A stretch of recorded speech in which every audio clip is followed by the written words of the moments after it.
Foxe's Christian Martyrs of the World by John Foxe. And they overcame him by the blood of the Lamb, and by the word of their testimony, and they loved not their lives unto death. Introduction.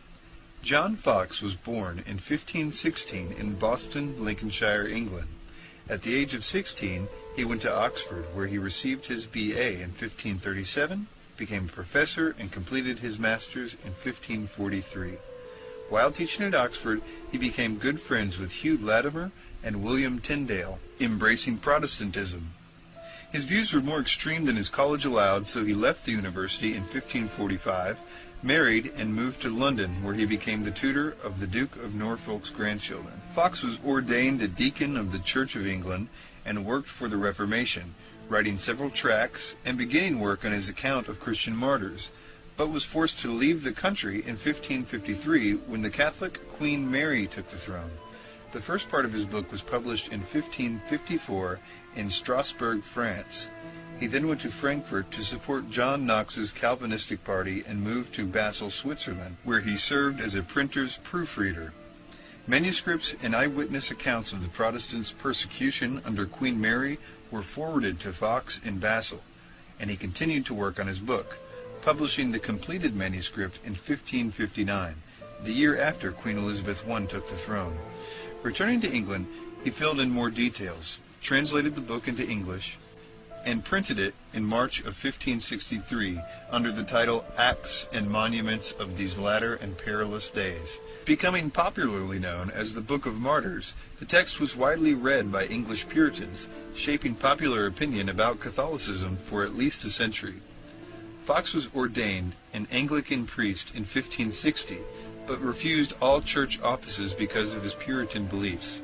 He continued to preach and publish his sermons, however ministered to the victims of the plague of 1563, then begged Queen Elizabeth not to execute Anabaptists in 1577 and the Jesuits in 1581.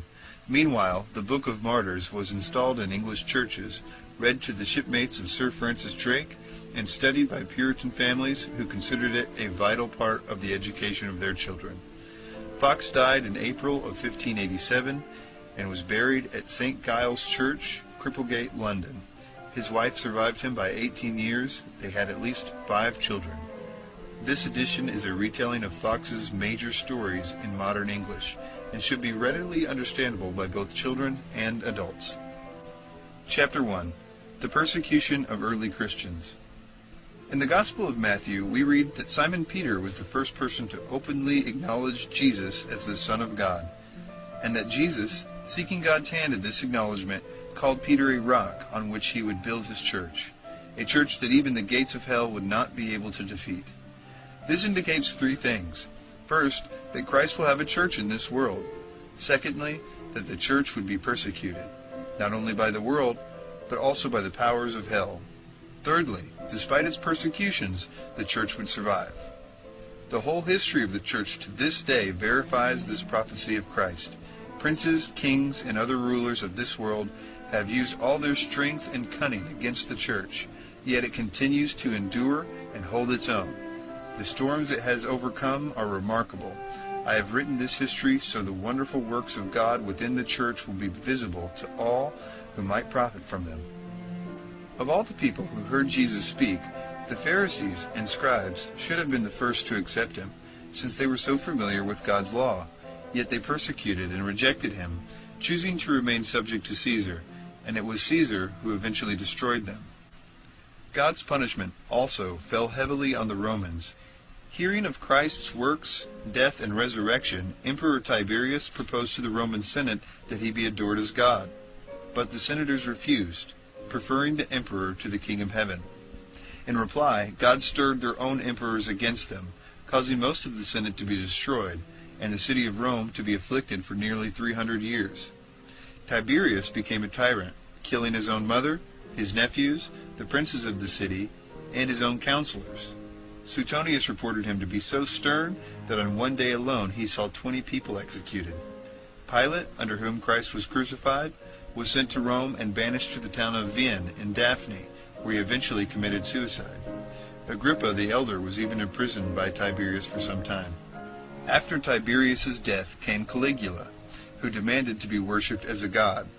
He banished Herod Antipas, the murderer of John the Baptist and condemner of Christ, and was assassinated in the 4th year of his reign.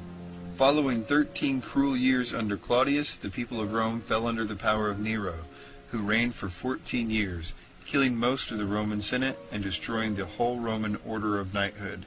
He was so cruel and inhumane that he put to death his own mother, his brother-in-law, his sister, his wife, and his instructors Seneca and Lucian. He ordered Rome set on fire in 12 places while he sang the verses of Homer. To avoid the blame for this, he accused the Christians of setting the fires and caused them to be persecuted. In the year AD 70, Titus, the father of Vespasian, destroyed Jerusalem and all of Galilee, killing over 1,100,000 Jews and selling the rest into slavery. So we see that those who refused Jesus were made to suffer for their actions.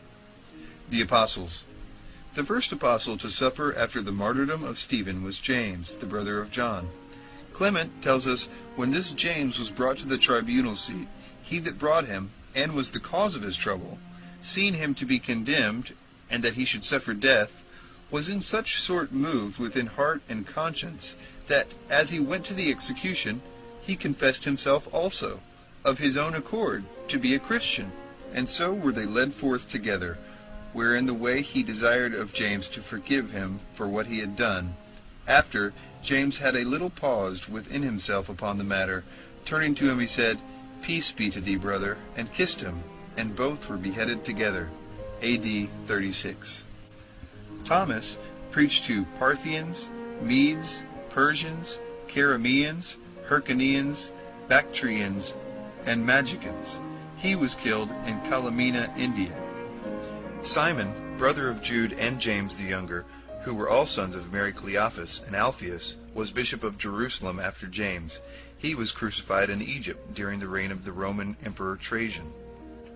Simon the Apostle, called Canaeus, and Zealots, preached in Mauritania, Africa, and Britain. He was also crucified. Mark, the first bishop of Alexandria, preached the gospel in Egypt. He was burned and buried in a place called Buclonus during Trajan's reign.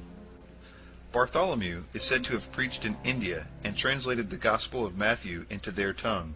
He was beaten, crucified, and beheaded in Albanopolis, Armenia.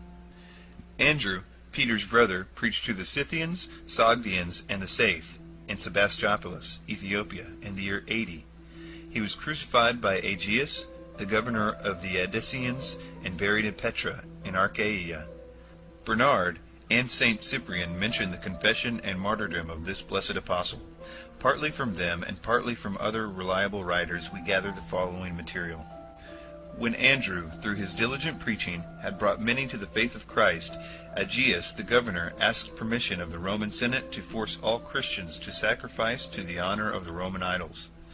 Andrew thought he should resist Aegeus, and went to him, telling him that a judge of men should first know and worship his judge in heaven.